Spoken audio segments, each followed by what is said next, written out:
خلونا نسيت اقول لك اني انا بحبك كثير. هذا الكذب بتغطوا فيه على فشلكم.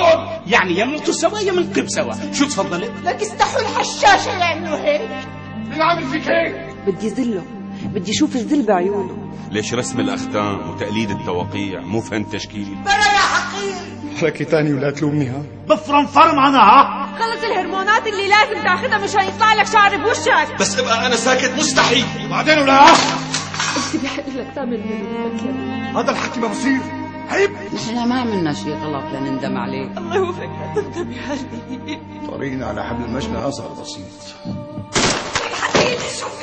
في فريال. لك شو انتو شو مفكريني اجدب؟ ما اجدبوا على البركه. لك بالاول خلينا نعرف شو في تحت لسانه وبعدين لكل حادث حديث. بس ما قال لي وين بده ينهفى. اللي فات مات، يفضل تفكروا باللي جاي، ما تفكر بالماضي.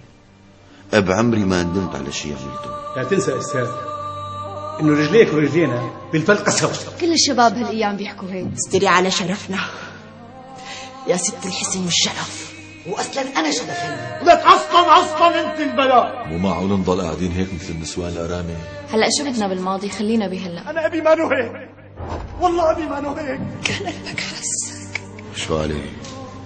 وين بدك تروح يعني؟ عادي. انا ماني خايف منك، انا خايف عليك. وهذا الثاني شو بده؟ تكون رجال بحق وحق. نشوف هدول اللي عم يطالبوا بالدية شو قصتهم. اللي راح توته خلصت الحدوته.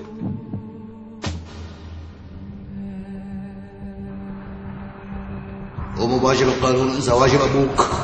يلا عم ابوك. كان الحبس ارحم مليون مره من اللي عم يصير فيني بغرفه اخوك.